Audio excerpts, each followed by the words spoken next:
ladies and gentlemen, and welcome to the 680th edition of the Feuerstein's Fire American Soccer Show. I'm your host, Daniel Feuerstein, to give you the American perspective of our clubs, leagues, players, national teams, and other fabulous moments. Get your daily reading from me and other writers over at Beyond the 90, at beyondthe90.substack.com, and currently with baddogsports.com until Mr. JJ Pavlik is back on his feet, and then I will return to AJMSportsFC.com. So it's going to be exciting. It's going to be a lot of fun, and cannot wait to talk to you about American soccer as well. If you're on YouTube, come on to YouTube. The chat room is open. Type in your thoughts, your questions. You have a question for me, I'll try to answer to my best ability. I'll post it here on the YouTube channel, and we can have some fun to talk about American soccer.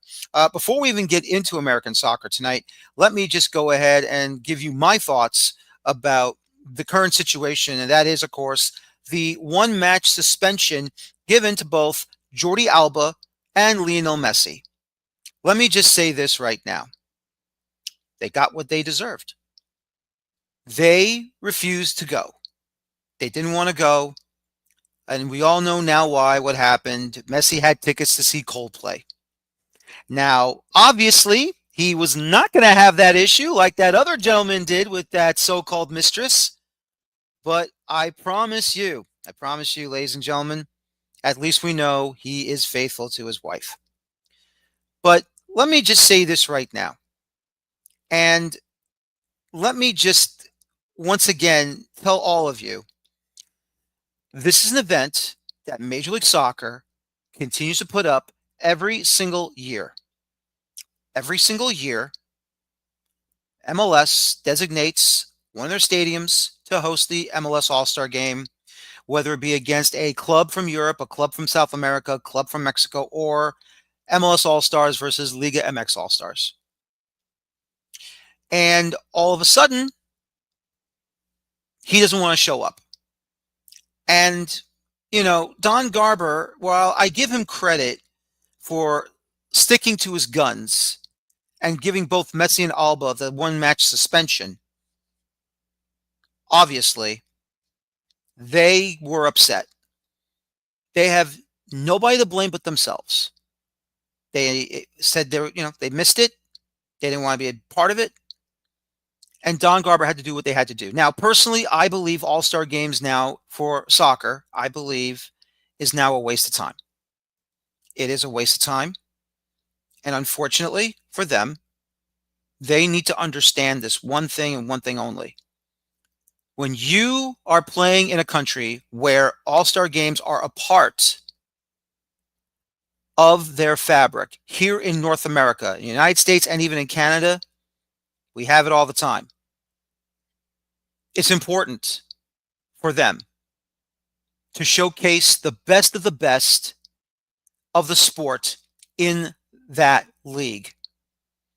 They know this. They are aware of this. They had to do this because it's what the league wants them to do, but they refuse to do so. And all I can say is they suffer the consequences. A one-game suspension. Now, look, do I think this will tarnish Messi's illustrious career? Absolutely not. This won't even make a dent in it. Not a single dent. But one thing is for sure, folks. He will still be the GOAT. He will still be the best footballer in this era. And without a doubt, Messi will continue on to be the best of the best, no matter what. Well, ladies and gentlemen, it's time to go ahead and start talking about my guest tonight. Before we even get to my guest tonight, let's go ahead and talk about tonight's sponsor for this segment. And that sponsor is Dino Luzzi Energy Drink.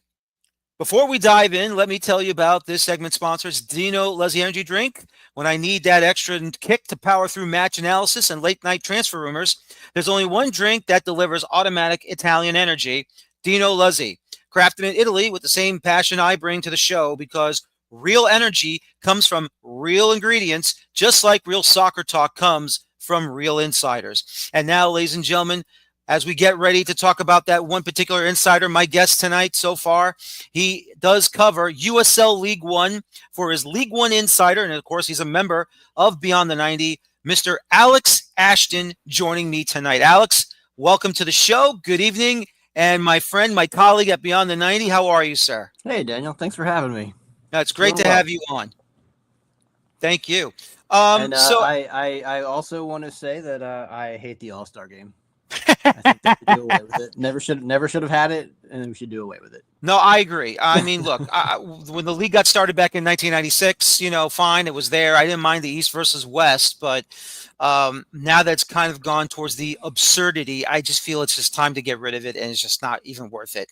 Like Leagues Cup, out. But anyway, Let's talk about USL League One. I got to tell you, Alex, it's been pretty exciting so far to watch this season. These clubs have gone on. Unfortunately for Union Omaha, their title defense has not gone to where many people thought it would be. And where in the hell did Spokane Velocity come out of nowhere the way they have so far? I wouldn't say they came out of nowhere. They made a run to the final last year, and I think they got a taste, and they upped their investments to bring in a very, very good roster. One of the best I've ever seen in this league, from top to bottom. They've got depth for days. Spokane's for real. Yeah, it really does sound like they are. And, I just got to say, what has that team done to really fortify this run they've had in the regular season, just running the table completely out of nowhere? Well, for me, it's completely out of nowhere because, look, you pay attention most of the time to League One. Yes, I look at MLS. Yes, I look at Championship League and USL, but League One's more your territory. What are the changes you think they've done or maybe stayed the same to reach this point in the season? They kept a very solid core and then brought in depth options that would be starting anywhere else in the league. When you can play in your midfield, you can start Luis Gil and then in the 65th minute bring in someone like Neil Vinyals. That's ridiculous. That's just like I don't. Everyone else in the league is like, that's so unfair. How can you do that? Like that? Yeah, it's the depth.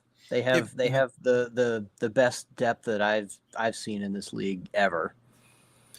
I want to talk about Chattanooga Red Wolves, who are currently in second place in the league right now. With their run in the Open Cup, and unfortunately falling flat in the fourth round, but still, though, they've had a hell of a run. Great battle in the Chattanooga Derby. Fantastic third round win over Las Vegas Lights in U.S. Open Cup action. What have they proven now that they are now in the upper echelons of League One currently this year? There's several things with Chattanooga Red Wolves. One, Scott McKenzie has proven that he is coach of the year, in my opinion. That guy can take, a team of without any stars, a team, as far as like League One has stars, but a team of people who aren't really considered to be League One stars and make them mesh together with like the chemistry that they have is just, it's been fun to watch. This team, they get along, they have chemistry. You can tell if you watch a Chattanooga Red Wolves game, you can tell that these guys are having fun with each other. And Scott McKenzie told me that, and several players also confirmed that a lot of it has to do with they kind of knew what they wanted this year as far as letting who they let walk and who they brought in and the type of like personality that they have. And then they also play up the fact that a lot of us looked at them at the beginning of the season and said, "Oh, who are these guys? Like 13th, 14th place at best." And they play with that chip on their shoulder, and they've carried that to second place in the table. And I truly think that at this point in the season, they can be called a contender. Like Spokane has the obvious talent. They have the League One stars. a team like Chattanooga is going to, they can come in there and just cause chaos. And their defense is just outstanding. They sit back, they let the other team have possession. You look at a lot of the matches and you see like upwards of 70% possession for the other teams, and Chattanooga is winning these matches because they're blocking, they're clearing, and then they're scoring on breakaways. No, that's amazing. Obviously, first year side, couple of them, I would think. FC Naples, first things first, of course, co-owner is Nico Cantor of CBS Sports, Golazo Network. Obviously, traditionally, expansion clubs are not supposed to have good first seasons. Unlike what goes on in this sport, sometimes it's the luck of a great coach, sometimes it's the luck of a great roster, sometimes it's a combination of both. What has Naples done so far to be in fourth place right now? And has their roster construction been the best you've ever seen in brand new clubs in this league? I think that's the great thing about being the lowest professional league in the country, is that when new clubs come in, they have this opportunity to build something that is very equitable towards, with the other teams in the league. If they have the proper the proper mindset, the proper sporting director mindset, knows what they're doing, you can find talent. There's so much talent out there already that I think we could, I think reasonably, if people would pay, like, this country could probably have like 6 divisions of professional soccer given the talent. Now, are the fans going to be there? They don't know. But that's like the advantage of coming into like the lowest division league, is that you can find the talent, and if you have the proper coach to put it all together and have these guys who have never played together, like have them mesh and do it all in like a month of training, it can happen. And like multiple teams in the league have shown this, not only Naples, but Texoma has gone on a run lately. They started off slow, but just, they once they finally got it together, you realize, like, whoa, what are they doing? AV Alta is another one. I think they're actually like higher than Naples right now. They put together a very talented roster. It took them a few matches, but they got it. Portland's on the rise. I think Westchester has the talent, but they haven't quite found that chemistry yet. But yeah, like this is a very equal league, like from top to bottom. Like, yeah, Spokane is kind of running away with it with the roster that they've paid for, but I think any of these other teams, like, we don't have limitations on who you can bring in. So it leads to a lot of equity. No, it's great to hear. Obviously, I mean, you're from the Richmond, Virginia area, obviously, Yes. and saw your social media picture on X with you and your girlfriend, wife. Thank you. So I want to make sure. Richmond is one of those legacy clubs in U.S. soccer that has done so many wonderful things, not just in USL, but just in American soccer in general. And obviously, it's not where they want to be in the bottom end of the table. But what has happened with Richmond these days? So the story with Richmond right now, Richmond is trying to. They're very open about this. The ownership and the coach, Darren Sawatsky, are very open about this. Is that they want to demonstrate that a League One team can put together a sustainable roster, because you have a lot of, we go back to Spokane's spending a lot of money on their roster. It's not sustainable in the long run, given, you can see the attendance, you can see the merch sales. We know that we don't have like lucrative TV deals. So the league has to be sustainable.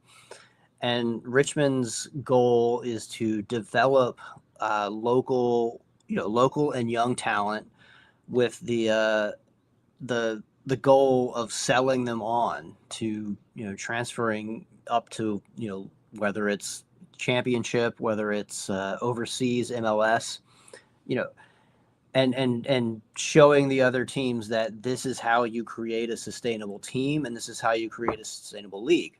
Because Richmond's been around long enough where the Richmond ownership understands that if there's no league, who is Richmond going to play? So, you know, I think at some point, a lot of these owners who have deep pockets, even the ones who can afford to keep losing money, they're businessmen at the end of the day. Are they gonna lose money forever on these vanity projects? Like we want Richmond wants they want to create a sustainable example to all the other teams. Now, the fans are a little bit impatient right now, kind of realizing that it is going to be a multi-year project, and we're closer to either the middle or the start of it than we are to the end of it. Um, but it is what it is. Richmond is not a deep-pocketed ownership group, so they have to do what they have to do, and hopefully set that example for the rest of the league. Have they tried to gain some sort of, I guess, star power to join their ownership group, maybe to give them that infusion, like what Birmingham Legion did with Dominique Wilkins, former NBA superstar and Hall of Famer? I mean, yeah, they've told us, they've also been public about that they're seeking that type of investment. I don't know any more of the details, if it's how close they are, or if there's Mhm. anybody in the wings. I don't know any of that, but Mhm. yes, they have mentioned that they're open to that. No, that's good. That's great to hear. What happened with Union Omaha? And obviously, we know losing Dominic Cassiato probably wasn't the best thing, but now he's over with the Tampa Bay Rowdies in the USL Championship. But what fell apart this season for Union Omaha and their title defense? They lost two of their top offensive producers, in Pedro Lobella and Steven Dos Santos. Steven Dos Santos retired, and Pedro Lobella moved on to North Carolina FC in the championship, a well-deserved promotion for him. I mean, there was no way they were going to keep him, and they shouldn't. Like, you got to let a player like that go spread his wings. Um, they also ran into a lot of unfortunate season-ending or long-term injuries very early on that have affected the way that they set up their roster. They a lot of unexpected turns there. Um, I still think that on paper they have the potential to make a second half of the season run, especially kind of shaking up the coaching situation. The chances are there, but long story short, it was injuries and the loss of their top producers to retirement or moving on to bigger and better opportunities. That's something that's kind of expected to happen in this league. You want it to happen. You want these guys to go on and do bigger and better things. No, absolutely. And once again, all the clubs in USL League One are fantastic. I try to follow as much as I can, try to watch all these matches as much as I can. ESPN, CBS Sports, Scalazzo Network, anything and everything. I try my best watching what goes on over there in our third division in American Mm-hmm. soccer. But still, though, the great run and the great people that run Union Omaha, I do feel bad for them a little bit because they've done some amazing things since coming into the league several years Oh ago. yeah, absolutely. And winning 2 player shields in a row, winning the player shield and the championship last year. And I think the jump to USL championship might not happen at this point. It was kind of dependent on them building that stadium, and the stadium has kind of hit some roadblocks. Yeah. Yeah, they're a great organization, and I think that once they get that stadium, they're going to be the standard bearer of wherever they end up. Whether it's League One or Championship, via promotion or via paying to get up before promotion happens.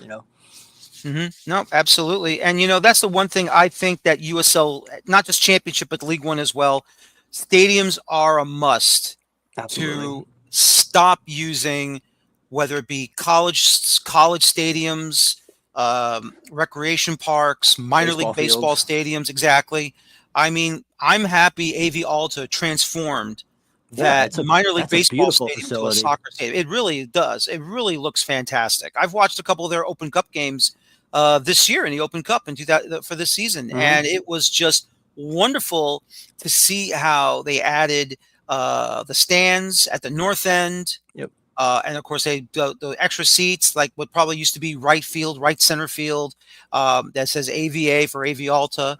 I was really happy to see that. So Yeah, it kind of reminded me of Al Lang Stadium in Tampa or in St. mhm. Petersburg, where they've converted an old minor league baseball or spring training baseball stadium into a soccer facility. But they can they now have the freedom to put the stands down where the outfield used to be, instead of like Knoxville or Omaha, where the Mhm. outfield is still the outfield. So it Yep, looks exactly. like a soccer stadium, except you can Mhm. tell it used to be a baseball stadium.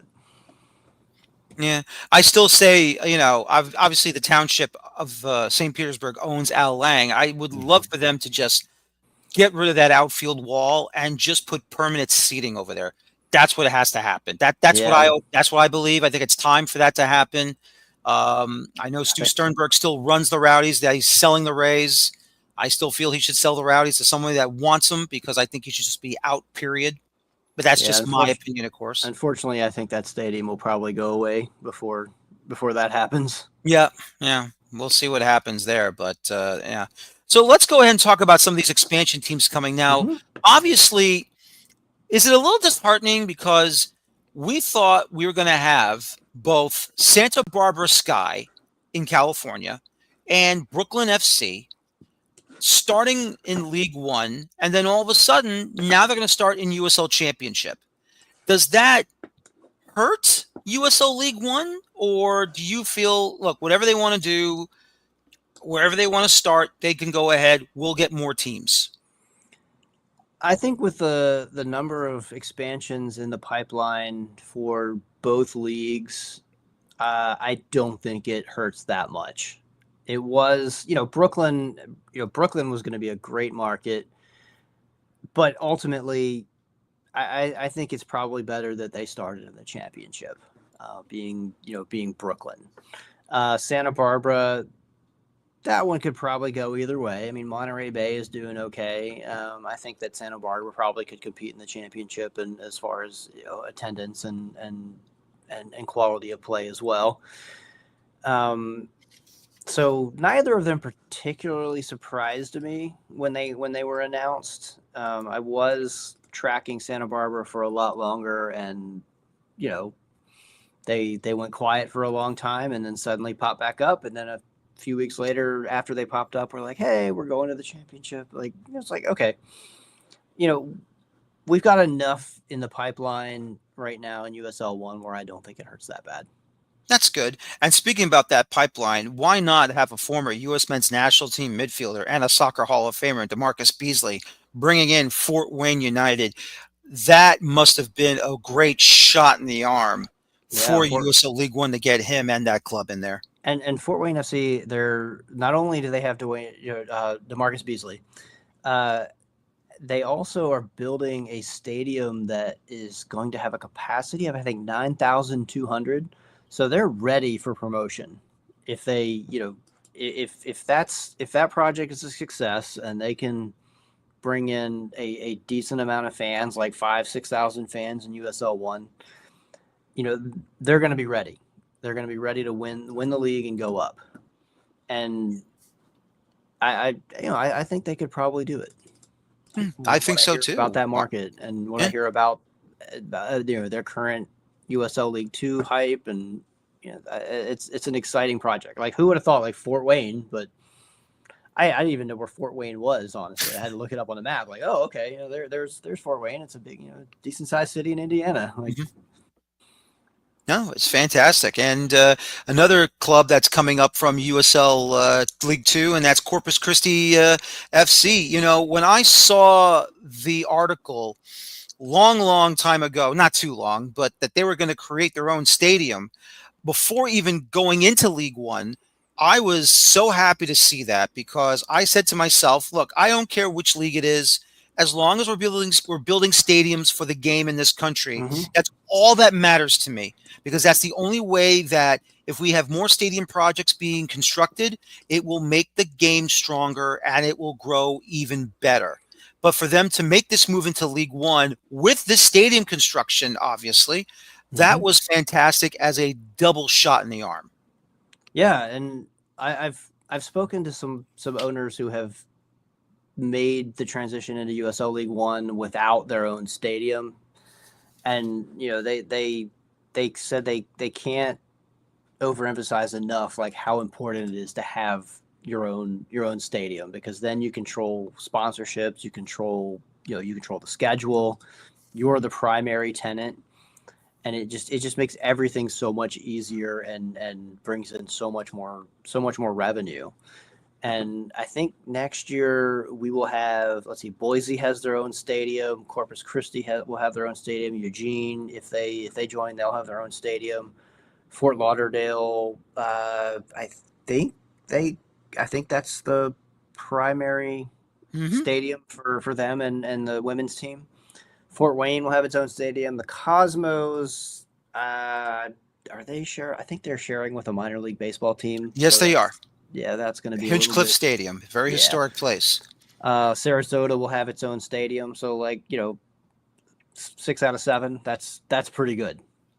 Yep, it really is. And now, of course, that number one question: how shocked were you that North Jersey decided to go with bringing back the Cosmos for the third time in its uh, famed existence? I mean, look, I grew up watching them as a kid back at Giant Stadium. I saw Beckenbauer play. I saw Canalia play, Werner Roth play.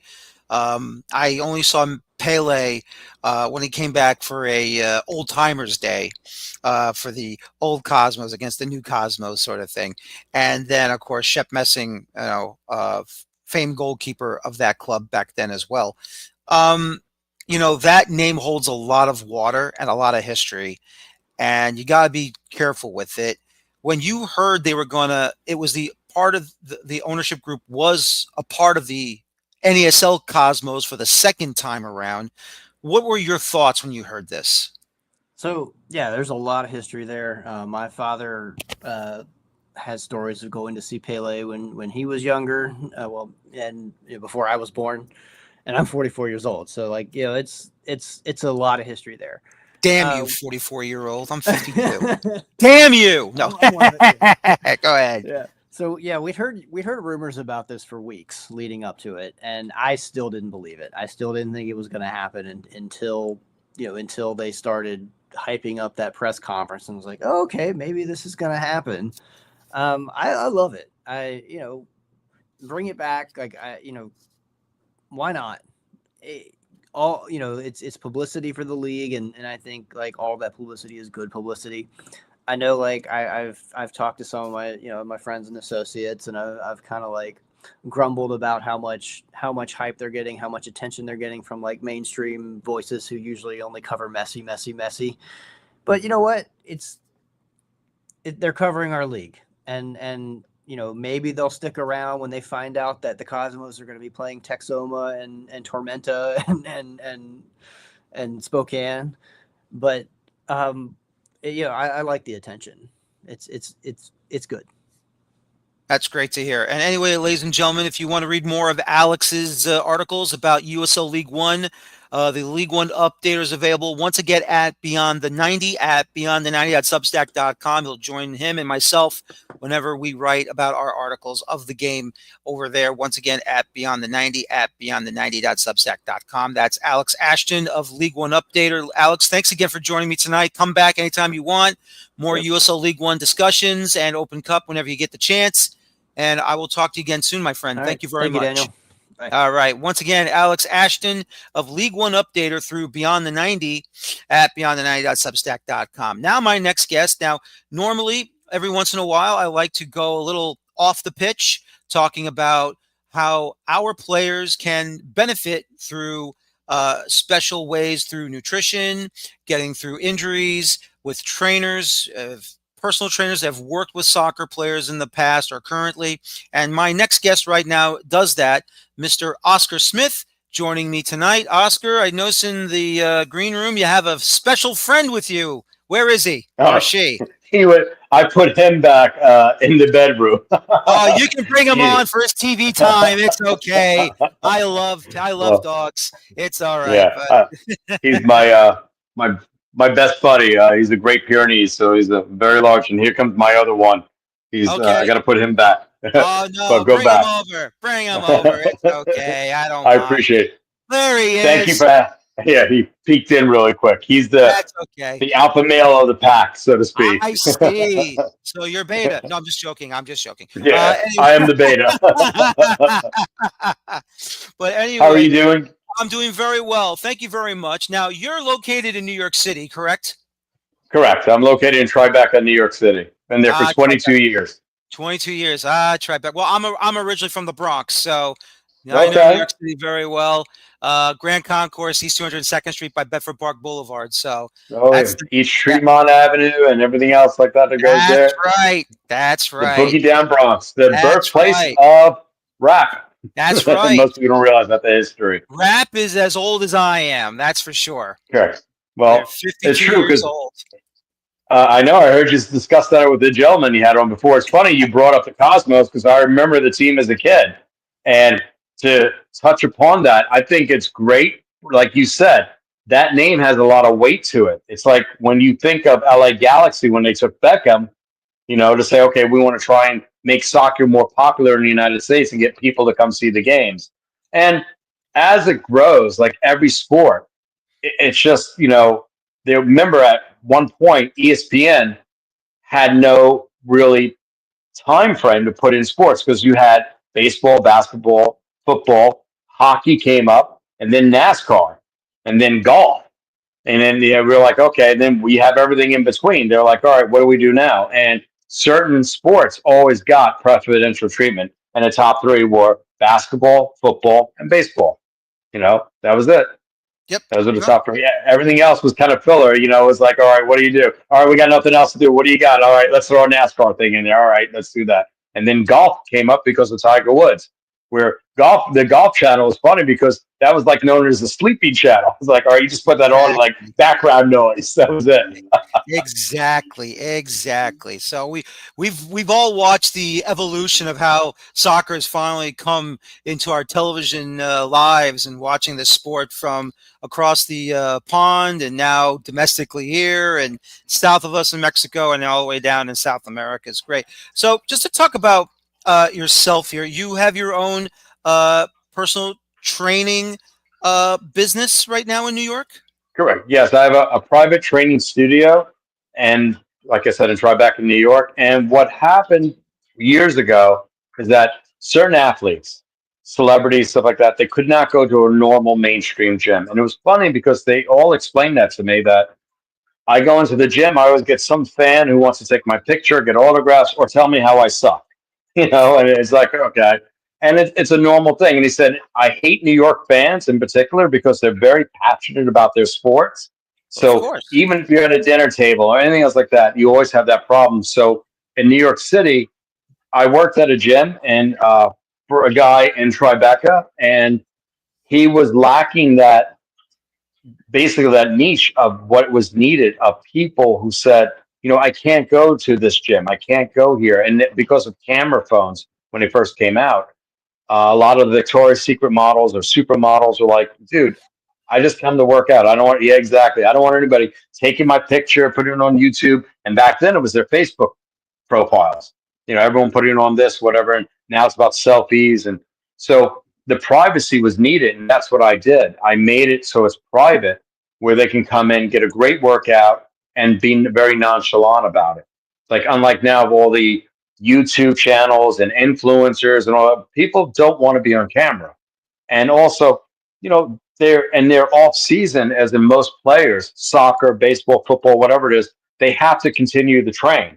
So once their season ends and that contract with the team ends, let's just say, that when that season and you're basically, okay, I got my off season, I still got to work out. So where am I going to go work out? So I got to go find a trainer who knows how to train people on that level. And there are quite a few out there who made names for themselves. And basically you have that continuous influx of like, hey, dude, you got really fast, or you got stronger, or whatever, you're more flexible. Like, oh, go see this guy. And that's how it usually works, by word of mouth or by the sports agents themselves. That's fantastic to hear. And how long you said you've been doing this for 22 years? 22 years I had my studio. I've been a trainer since 1991. Oh, okay. And Okay. I watched, I'm sure like you, watching things just progress and change because in the 90s, everybody was a trainer, actor, singer, dancer, model, whatever it is. It was the same thing. You can go be a trainer for the weekend, and also do that whole thing, make your own hours. Yeah. No, absolutely. And just to talk about, working with the soccer players, um, how did you get into the sports specific training, and also what does working with soccer players differ than training with an American football player, a basketball player, a baseball player? How does that differ from soccer players? That's a fantastic question. I'm going to answer the first part of it. How I started was a gentleman. He was a big time business guy, and he knew the captain of the Italian soccer team, the national team in Italy, and he came in with him as a basically as a guest to come into the gym. And I said, of course, you can bring whoever you want. And it was quite interesting because cardially wise, they were very fit. So their endurance was great for cardiovascular, but strength wise, he wasn't as strong as he should be. And then also movement that he didn't understand that, okay, you should move this way. Like, there's basically when you are in school and as a title trainer, as an all athletic trainers back in the day, they were people who were not just strength and conditioning, they were also about movement, flexibility. Um, the other thing was anatomy, physiology. Like my job is to help put your shoulder back in, prep you for things, just similar to like an EMT would do, prep you before you go into the hospital, things like that. Trainers had a very extensive background. That's where you learn. You got that title trainer, and I was explaining to him about his movement was kind of off, and he said, "Oh, it's great that you picked that up because I hurt my back." And I was like, "Oh, you probably have some lower back damage from a fall and whatnot." Besides, his poor shins were so like cut up from all the cleats he was showing me, like, oh, when I was a kid playing soccer and getting hit, and the shin, basically guards didn't cover this or cover that. And we had a nice discussion about what he needed to do because he said, I want to be stronger, but so also not jeopardize my speed. So I said, okay. And that's how sports specific came into play. Like you said, a basketball player is not going to train the same way a football player trains. It's not about all power. For most sports, particularly basketball, let's say tennis, um, racquetball, anything else, paddleball now, and things like that, they're sports specific. That is basically being that if you took a pitcher, and a pro pitcher can throw that fastball or whatever 95 miles an hour 100 times and not lose a thing of speed because he's trained that way.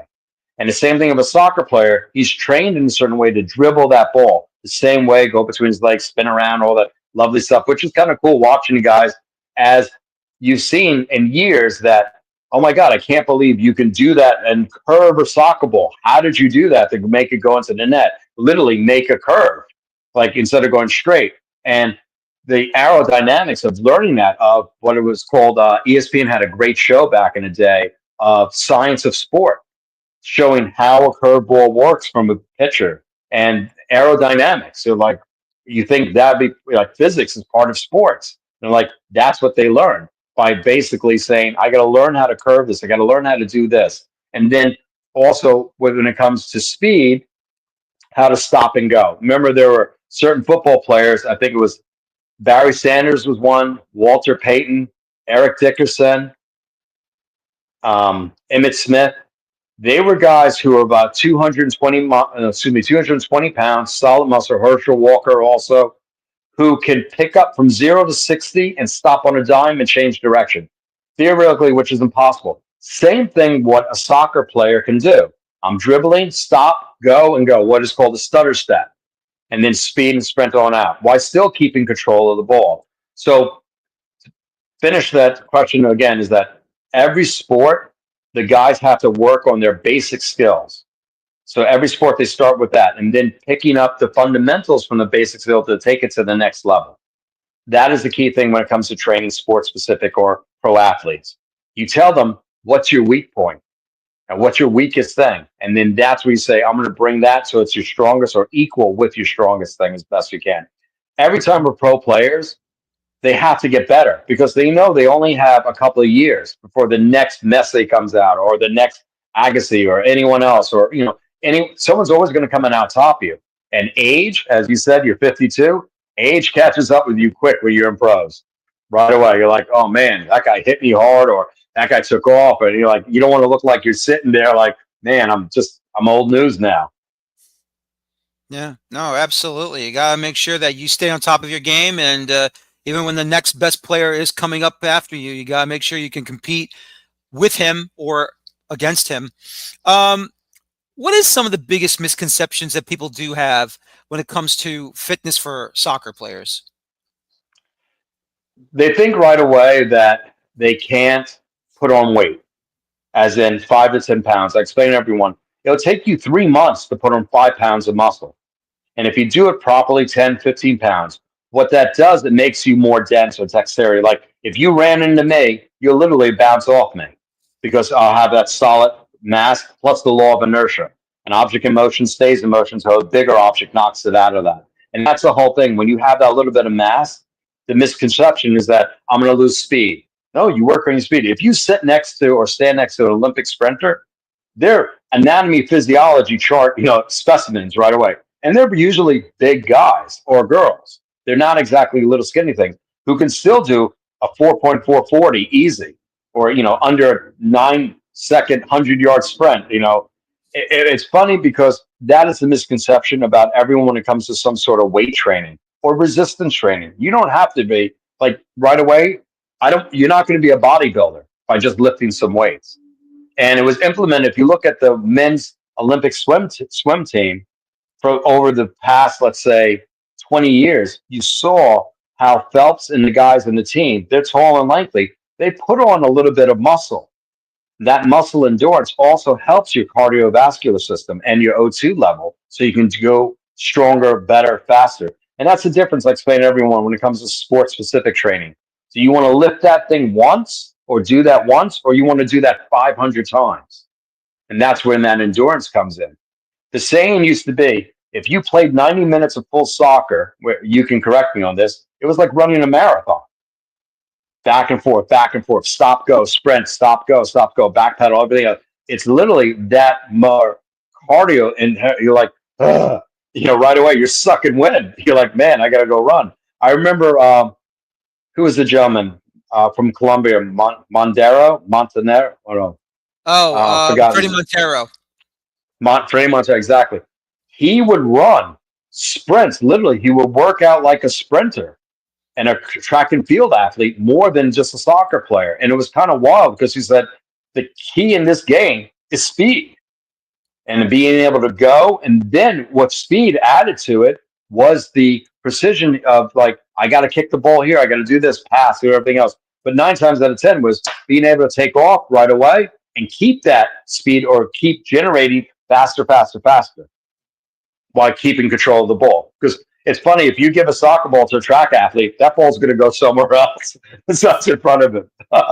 No, absolutely. That's amazing. If I can ask you also, when you watch a regular season or a league season, and that also not just having, league games, there's also Open Cup games, there's Champions Cup games, and in Europe, it's the Champions League. They have all these other tournaments as well. League Cup games within like England and Germany and Spain. Sometimes some clubs have more than 50 plus games in a year. How do you as a trainer prioritize the sessions during a season for these professional athletes? It depends on their schedule. And also, I explain to everyone, they're bound by contracts. So in their contracts, it specifically says for them, they train with their trainers on that organization or team, whatever it is, per contract. And usually for me, I kind of try and figure out what they're not doing to help them get better. And I said, that's the main thing of all trainers. I'm here to help you get better, no matter what. I'm here to make you better than what you were or are or trying to be. And that's the whole thing where you have to overcome those boundaries. Like you never want to butt heads with trainers. And I always had other trainers from other professions or, major teams contact me, and I work with them saying, look, I'm not trying to knock what you're doing. Don't knock what I'm trying to do. Our goal is to get this person to the next level and beyond. And that's the whole thing where you are trying to work with them. And that's the whole thing. Once you explain that to them, you hired me to do a job to keep you going for the off season. Then I tell their trainer for the team or organization that they're with, this is what we're doing. This is what I've done with them. And usually what I like to do is incorporate a lot of things they're not used to. And it's funny, swimming is one of them. Like a lot of the guys were like, oh, I can't do this. It was funny because back in the day, Jets training camp was at Hofstra University. And Hofstra has this beautiful 50-meter pool. And I never forget when the guys would have to come in and swim. And they were just like a bunch of bricks in the water watching these guys try to swim. It was funny, like a bunch of elephants. And they didn't understand. Swimming helps enhance their breath control for them to relax and be able to stroke and loosen up. And that's the whole thing, which helped them with speed. But also it helped them have like that body of zero gravity and the buoyancy that kind of helped their joints and it made them less susceptible to injury. And that was the whole thing of the concept from cold plunge in water, where people started training now using water element to do this. And like I remember for one of the soccer players I was training, I had him running sprints in the 25-meter length pool back and forth, and he had to beat his time by every second, really pushing. And I was thinking, waist deep water, you're running, you're really pumping your knees going out. And I learned that from a lot of track and field athletes who are going into the Olympic. And that's what's kind of cool when you go to Olympic training camp in Colorado Springs. You go look around and you look at all the different things that they're doing in different athletes, and you get different ideas. It's like when someone called about when you have your toolbox, you want to fill your toolbox with the best tools. And that's the same with trainers. You want to put in your best equipment. And you don't want to do the basic stuff that everyone else always does. You want to stand out.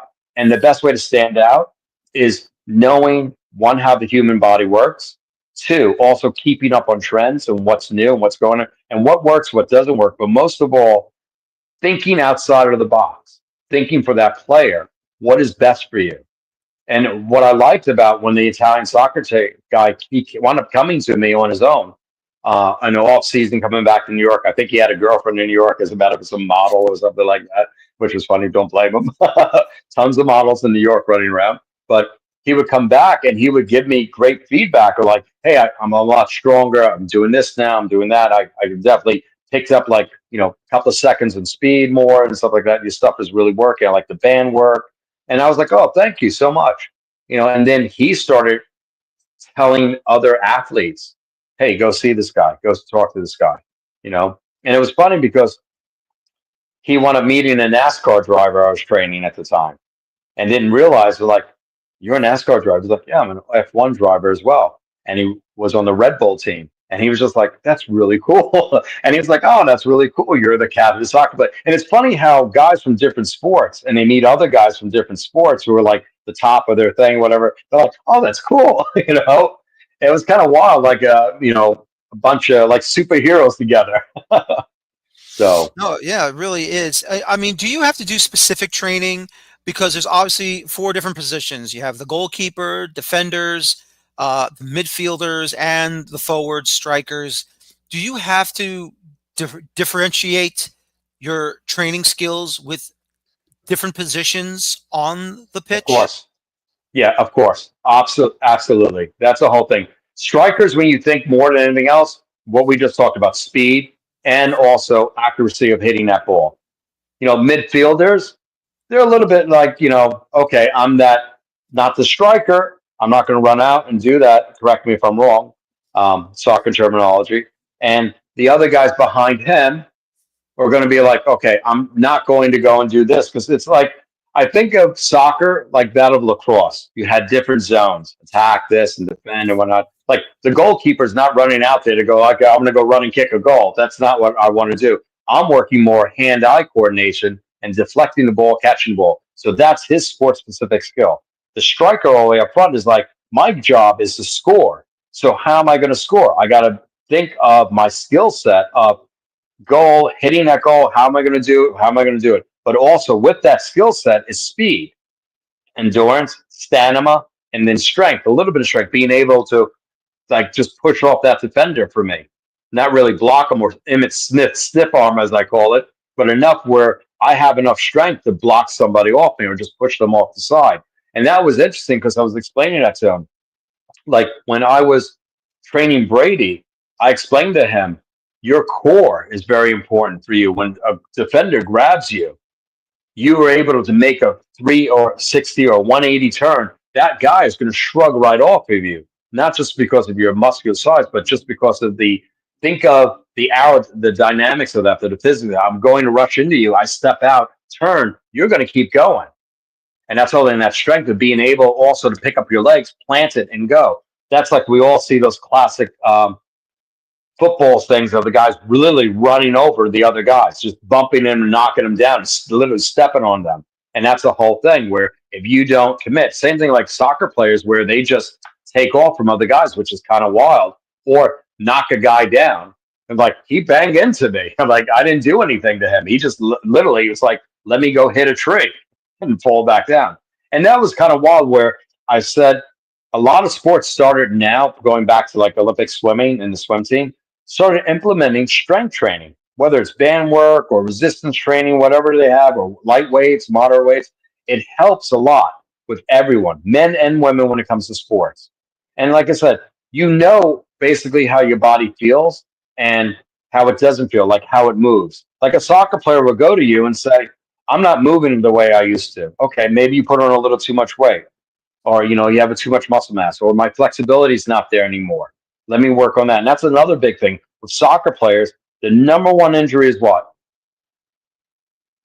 Probably a lot of running, a lot of leg injuries, foot injuries, Correct. ankle injuries. Yeah.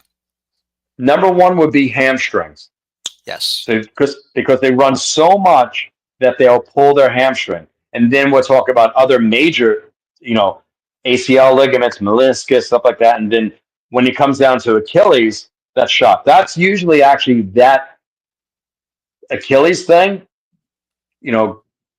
I wouldn't wish that on anyone in the world. That's usually a career ending for any sport, for anyone. But now with technology and surgery and everything else like that, so most guys do come back and girls come back from that, but it's one of those injuries. So once your knees go, you never really hear anybody about a hip problem. No. That's usually when you're like 60 and above or 70 years old, you have hip problems. But your knees and your ankles and the hamstring, hamstrings are very easy to pull, very hard to tear. And when you tear a hamstring, it's never back to 100%.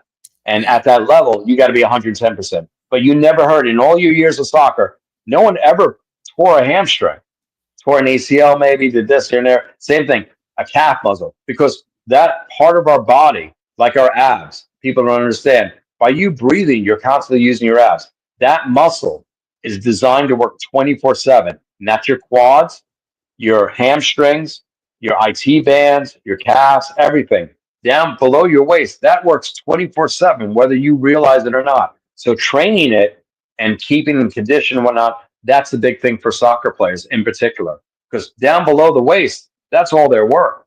Unlike, a boxer or a football player, it's more up top of, full on strength. Like a boxer, he's just like, all right, my job is to hit this guy. So I have to gain power on top. And then the same thing is cardio. I got to outlast them for the rings, for basically round after round. So soccer players, people kind of look at them differently. It was funny, including myself back in the day. I was like, oh, these guys look like a bunch of wimps or whatever it is. And so you went out and played a game of soccer. Like just even with like high school girls, if you went to go play with them, you'll be like, oh my God, I thought I was in shape. And they just blow on by you, knock you down, whatever it is, and that's just that level of how much athleticism is in soccer. And that's the same thing when guys think about, I want you to take a 45-pound plate, hold it on the sides, and hold that for 30 minutes straight. That's holding an F1 car. That's how much you're trying to control and keep that car straight and going. So all that upper body strength of steering, that's what it is like driving that car. Even a stock car and things like that. Because that car wants to go somewhere. That wheel is going to go that direction. If you're not strong enough to counteract that wheel, You're going into the wall, off the cliff, or whatever it is, wherever you're going. God help you. And that's the whole thing where the strength. And it was people didn't think about that when you're in the car, your cardio as well as your mental ability, but most of all, your strength to hold that wheel and hand-eye coordination. And that's a whole thing for all drivers. And it's interesting because that Drive to Survive series, I'm waiting for a series to come out for the soccer players, showing that like they had School of Hard Knocks, which I'm sure is coming. Someone's going to do it. If it's not done already in Europe, let's just say, here's an idea for you to go on with. But that whole thing showing the drivers, they never show them like how much conditioning they do by staying in that shape. There's no such thing as a fat F1 driver, you know. No, that's very true. That's very true. And but it's also the same thing with soccer players. There's no big fat. You're running, so if you can't run, it's not like, oh my God, we're playing a bunch of hippos today, or a bunch of elephants. Like everybody's cheetahs. That whole entire from local team or everything else like that. I mean, even then, like the big Goldie, you think of this big guy like a sumo girl or guy. Let's just use that terminology. No, that person has to be in shape also to be able to get up, move, rebound, catch the ball, go. And, it's a lot. So for players on each team, no matter what spot they're in, they have to be in prime shape. And that takes work. And that's the whole thing a lot of people don't realize, especially in that pro level, because you're looking at not only millions of dollars, but endorsement deals, things like that. And like also, you want to kick up your paycheck. When you get noticed, some team's going to come and grab you. You're like, okay, Yeah, no, that's amazing. Obviously, on the nutritional level, a player really has to make sure they're eating the right foods and how they are able to digest those foods. But at the same time, I guess when they get older, you might have to tell them to do a little more of this and cut back a lot more of that. What do you do as a trainer to get them to continue with their nutritional moments to stay on the straight and narrow with their training regiment? Usually what happens, I'm sorry I had to turn my light on. I realized it was a little too dark as the sun was setting here in New York. Like now you can see me a little bit better. I don't know who you are. Yeah, like, hello. Like, man, this guy's faded out. Did he not play his light bill or something? No, exactly. So nutrition-wise, it depends on what you're trying to do. And again, as you get older, and that's what happens to all athletes. Usually, let's just say they're eating 3,000 to 6,000 calories a day, right? The average athlete. When they get older, they still keep that diet. That's why you see athletes who get out of shape so quickly once they stop, being professionals and they retire. Some of them take a year off and do something else to try the best to keep in shape. But that's what usually happens. Like the worst was Patrick Ewing here in New York, where he blew up like a tick. He was like, oh my God, look at how much weight did this guy gain? And that's what you see when athletes, they get really bloated, they stop training so much or really sick into their diet. And that's the whole thing as they get older. And I'll use Coach Deion Sanders. He actually kept himself in shape year after year after year and stuff like that. Still keeping that routine. Same like the guys you see on like the most sports shows, like who went from pro athletes to being broadcasters. Again, they're on the screen. Because I don't care what anyone says. And Val Kilmer said it best to me, God rest his soul. He said, someone took a picture of me and it was on, one of the tabloid magazines and it called me a beach whale. And he's like, that hurt. That really hurt.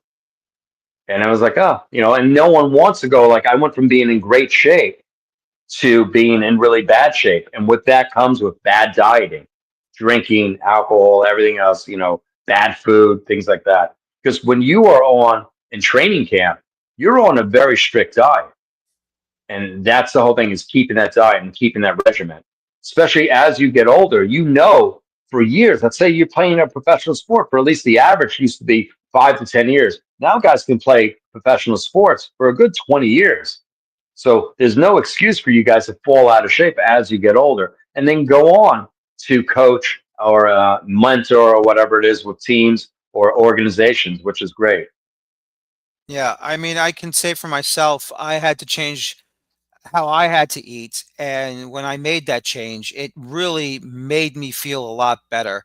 Obviously, I've stopped eating the breads. I've stopped eating the pastas. I've stopped eating the rice. I've stopped drinking sodas, and I've just been eating a lot of meat, a lot of vegetables, and it's made me better. It's made me healthier. I lost probably over 150 pounds. I'm down to 183. Good. Yeah. So I You can know, definitely say, that's helped me out too. well, that what you have is what we used to call the 10,000-year-old diet. Hmm. That's it. Whatever wasn't here 10,000 years ago, you're not having it. So that's basically your eggs, your milk, your meat, basically your roughage or your vegetables, things like that. So nothing at all. Remember, processed food is just that. It's junk. And I used to love, and I tell the story all the time, how McDonald's used to have their commercials all the time during the Olympics with every athlete going to McDonald's doing this. I'm like, that's the furthest thing those guys would eat and girls. That's the furthest thing at all. But it's an endorsement deal. Like, okay, we're sponsoring that. And that's the same, like, poor Wheaties. Everyone got on the box. They're like, dude, I don't eat Wheaties. But you're Yeah. like, okay, you got to go with it. Like, all right. Yeah. Now it's the same. It's funny because when you bring that up, remember the old Budweiser or Bud Light commercials or any kind of light beer? They always had the couple that would work out or look this, and they're all drinking and hanging out. I'm like, majority of those people don't drink beer. They don't have that. And if they do, they have one, maybe once a week, if that, or two beers. That's it. And that's the other thing. Athletes are athletes. They like, I don't want anything to not allow me to perform at the level I need to be at. And I remember a long time ago when I was younger and in high school going into college, and I was like, I want to be a professional football player. I want to be a professional, let's say, athlete, whatever sport it is. And you saw the guys who just basically drank themselves under the table every weekend or whatever it is. You're like, woof. And it showed on the field. And I never forget the coach. He had a very strict thing of like, you came in drunk or whatever, or you'll half-ass, excuse the expression, of your workout or your practice. And he was like, go give me 3 gentleman miles. That's it. You know, and it's like, you keep doing that. And that was the whole, that's the punishment. You wanted to win. You wanted to do more. You wanted to be better. And that's a big thing of a lot of people. We self sabotage ourselves with bad diet and bad choices of knowing that I'm not eating that crap, you know? Yeah. Yeah, I know what you mean. I guess my final question for you tonight is this. Obviously, what is the future for soccer fitness for your, to allow you to translate what you need to do to your clients, these professional athletes, to stay on the straight and narrow? Is technology also a part of this to give you that helpful um, push forward to get them into better training habits as well? Yes, technology is a big factor right now with sports science. It's just basically escalated to the next level. So for soccer players or any professional sport now, they actually, I don't want to say lab technicians, but they have these guys who really study the basically like how they would do like the Marvel movies with the green room, put the guys all on electrodes and set them up and put them on a computer screen to see how they move. That technology advanced so much where now they're implementing it in sports. And in soccer, like of all sports, as it grows more popular and popular, especially here in the United States, it is definitely going to boom to the next level. And I remember what you were discussing before earlier with the other guests you had on about the minor league soccer teams growing more and getting more stadium building stadiums and stuff for themselves. As that popularity grows, you're going to see that boom a lot. Where soccer now is going to be part of that mainstream of football, basketball, hockey. So, soccer is going to be in there. NASCAR, golf as in the top thing. And I remember what really put soccer on the map for the United States was the women's Olympic team winning back in the day and constantly winning. Like I felt bad for the guys. The guys were like, dude, we suck. The girls keep winning and we can't win again. We can't win a gold medal. What's going on? Yeah. So, Yeah. No, that's but amazing. Yeah. yes. Science and athletics now go hand in hand. You can never get out of that. They have all sorts of technology now, and I forgot exactly what the machine is called, where they monitor not only just your respiration, your blood, excuse me, your blood pressure, everything else like that. It is watching you move, and that was the coolest thing. Where like the same thing is that we're going to like the biomechanics of the human body said we want to be able to make it where you can run that sprint or kick that goal or whatever it is, or dribble faster or have more ball control where you're watching it on screen. And then the computer technology, or not AI, but actually the people behind it go, all right, let's turn this 2 degrees this way. Let's rotate your torso 2 degrees that way. All right, let's lean forward just like 1 degree forward, and you're going to get more momentum and more speed, which is kind of wild because you can look back at the data. It used to be back in the day, you used to have people who did game film or performance film. So you would videotape your son or daughter, whoever playing the sport, and then compare it and then break it down like, oh no, your feet come off the ground. That's, your pitch is off, or, you didn't take that stance right away. You had only a 2 point stance when you needed a 4 point stance, let's say for football. And for soccer, it's like you're standing too far up, you're too straight up, you're not leaning forward to gain more momentum or speed, or your foot wasn't planted enough to really kick that goal that you wanted to. You didn't get all of it. Or as the saying, you're like, basically you gave it a little chip shot. Yeah, no, that's great to hear. And keep on doing what you're doing, Oscar. It's really great to hear everything that you talk about with this profession you do, with the superstars of the sports world that come to your gym, and you give them all the time in the world to hone their craft on the pitch, on the baseball diamond, the gridiron, the basketball court, the rink. And hopefully I'll have you back on again to talk about this somewhere down the road. And once again, I appreciate your time and thank you for joining us tonight. No, I appreciate it so much. And all your listeners out there, keep doing what you're doing. Keep your head up. Keep moving forward, as I tell everybody. And I appreciate it. Thank you for having me as a guest. Sorry if I rambled on too much. No, look, it's important stuff. Back then it's like, why did Babe Ruth drink all those beers and eat all those hot dogs and he still was amazing? Now we find out that's the wrong thing to do. So we got to Oh, go yeah. and we're, all our professional athletes are much better now. They are more aware of what they should and should not do. And that's the job of a trainer, whether it be from the professional sports team or people like yourselves. We got to make sure we have the idea of and the know-how about nutrition, how to exercise, what to do, how to keep doing it, and do not at least step away from it for more than, I would say, maybe a day or two. That's just my opinion, but you're the expert, of course. So, No, you're absolutely correct. You do allow yourself a day to touch really quick on closing notes. You do want to take a day off, a recovery day for your body. So basically, so you don't hurt yourself. Two, back to Babe Ruth, natural talent. That's what some people had as in pro athletes. They had natural talent. They just made it better. Like what Babe Ruth did, no one knew that internally you have to really take care of your body organs. Like I said, as you know, medicine started to progress, people started thinking, let me look inside, not just on the outside. But he was a natural gifted athlete, like some of the guys back in the 30s, the 40s, the 50s, the 60s, the 70s, before technology came up. You went out and worked. I mean, we'll take Bo Jackson, for example. He was a gifted athlete from playing football to baseball, and he was good at them both. It wasn't like, just falling in between. And it's funny because you don't see any athletes like that anymore who are proud to go and say, I'm doing this sport and doing that sport also. But yes, it is a big thing for us to know our limits and limitations and also know when we need help. And that's the whole thing. You can't do it all on your own. Yep, it really is. And once again, Oscar, thank you for your time. I really enjoy it. Go be with your dogs.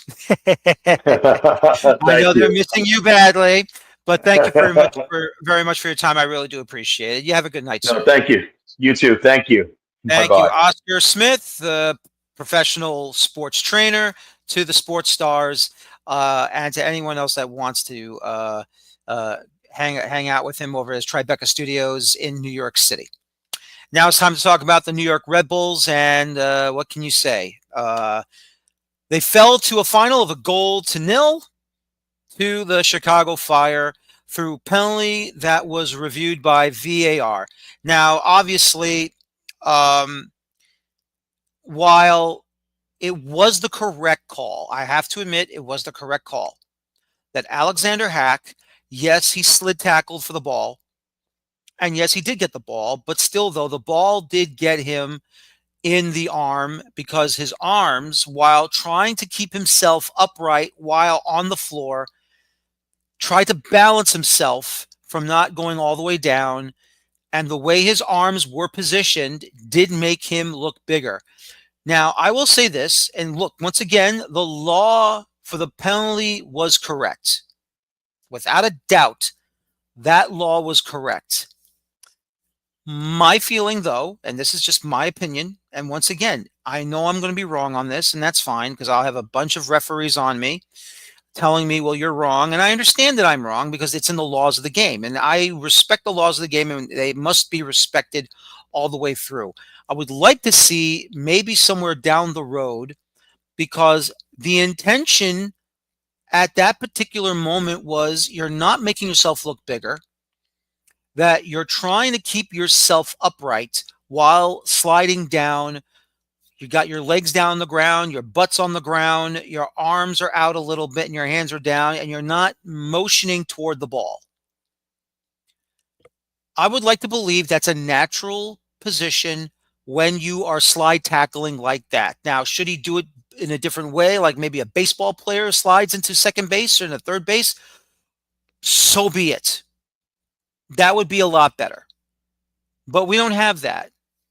And we don't see soccer players, footballers do that. So VAR says it's a penalty. The referee, Alan Chapman, also says it's a penalty, and it is, by the laws of the game, a penalty. But I would like to see maybe IFAB maybe review that. You know, in normal circumstances, it's a penalty, except for when this happens. But until that does get reviewed, at the moment, it is what it is. And because of that goal being scored by Hugo Kuipers from the spot, and the Red Bulls just could not find a way to get that equalizer and get the share of the points, they fall to the Chicago Fire by a final of 1-0. And now they're officially in 10th place, outside of the playoffs. And right now, the back end of this schedule with 9 matches remaining in the regular season does not look good for this Red Bull team. They still got to face the Columbus Crew twice. They got to face the Union.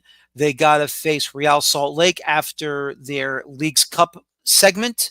They got to go on the road to Portland. They got to go on the road at Charlotte.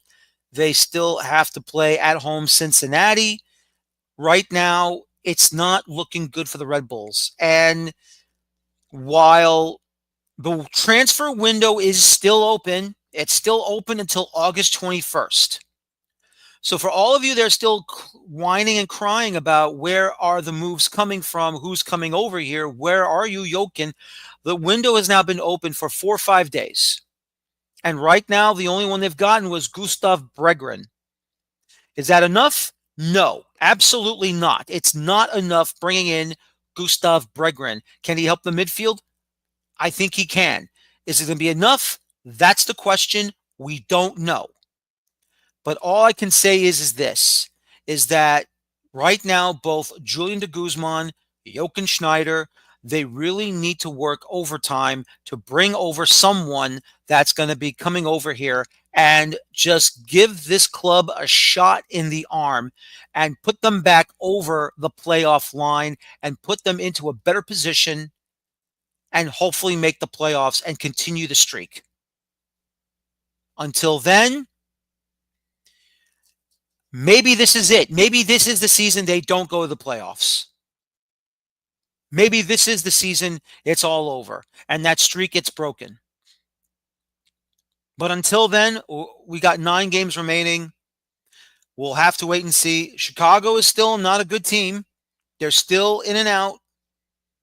And if you saw how they played that match offensively, to be honest, they should have scored at least 3, 4, or 5 goals on the Red Bulls. They couldn't even hit the broadside of a barn during regulation, at the same time during the run of play. It had to take a penalty to get them the win.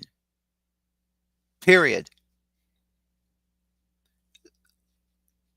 Something is going on with this club. I don't know if it was too much going into the postseason, making the final, and then losing it, or there's something else going on that no one wants to talk about. Yes, you're losing. You've already lost Cam Harper for the season. Yes, Lewis Morgan will not be back until the end of next month in August, because we're still in July on this show.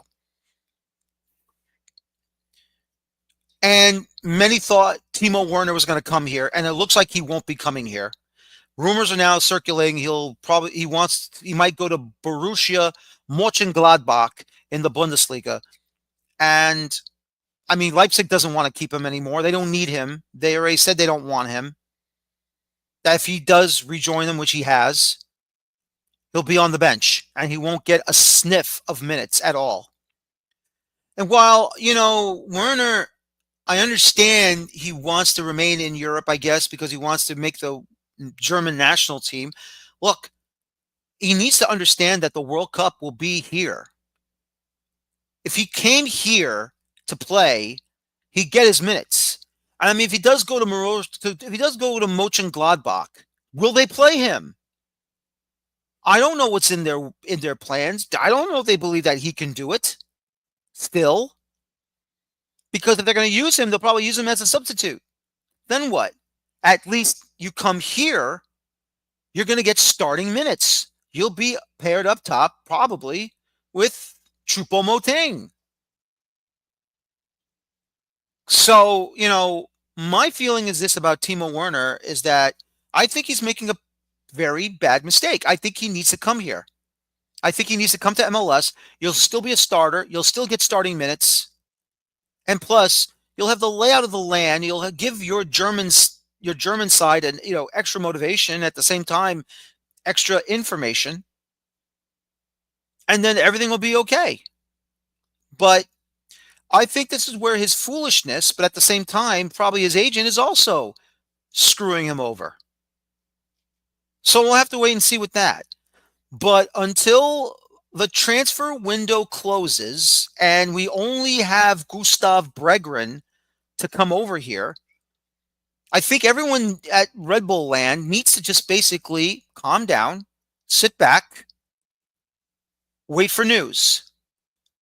You got to allow de Guzman and Schneider let them work the phones, let them try and bring over someone else to come over and give this club that big shot in the arm that they need.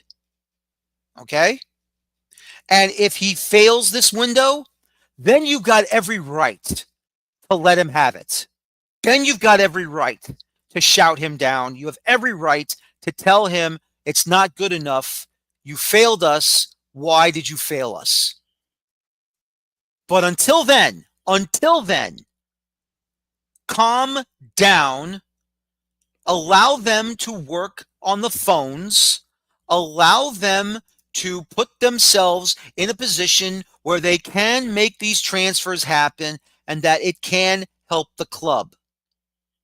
But until then, leave both Jochen and leave Julian de Guzman alone. If nothing happens by August 21st, you've got the right to gripe. Until then, wait and see. If nothing happens, until the window is closed, not tomorrow, not the next day, not Wednesday, Thursday, Friday, the weekend, next week, the week after, until August 21st of 2025, when the window officially closes and nothing else comes after Bregren, you know what? Then you can go off and let them have it. But that's it. The window is open. We are now Thursday, Friday, Saturday, Sunday. 5 days in already on this window. 5 days. Sometimes it doesn't come quick enough. But once it does, and they get the players to come in here and to give better help for the starting 11, then and only then, if it happens, celebrate. If it doesn't happen, you've got the right to complain and send a message to the complaint department. But until then, calm it down and let them work the phones. Period. But yes, it's not good. It's not good enough. For the Red Bulls right now, it's not good enough. And until they fix all this, it's still not going to be good enough. Now they're into Leagues Cup. Now they're going to face 3 clubs from Mexico, from Liga MX. They'll be taking on Guadalajara Chivas. They'll be taking, I believe, also Monterrey. And they'll also be taking on Juarez, FC Juarez. I personally don't care. I personally don't really care about who they face. And all I can say is that, once again, Leagues Cup is a waste of time. It is just something that should not be even brought in to MLS. And nothing will ever replace the Open Cup. Nothing. Plain and simple. Well, ladies and gentlemen, thank you very much for watching me tonight. I want to thank my guests, Alex Ashton, League One updater from Beyond the 90, and Mr. Oscar Smith, trainer to the professional sports athletes of the Stars. Join me again next week for another exciting Feuerstein's Fire American Soccer show. My name is Daniel Feuerstein. Thank you very much for watching me tonight. And as always, please, please, please enjoy your football. Thank you. Have a good night. Take care. So long and bye-bye for now. Have a good night, everybody.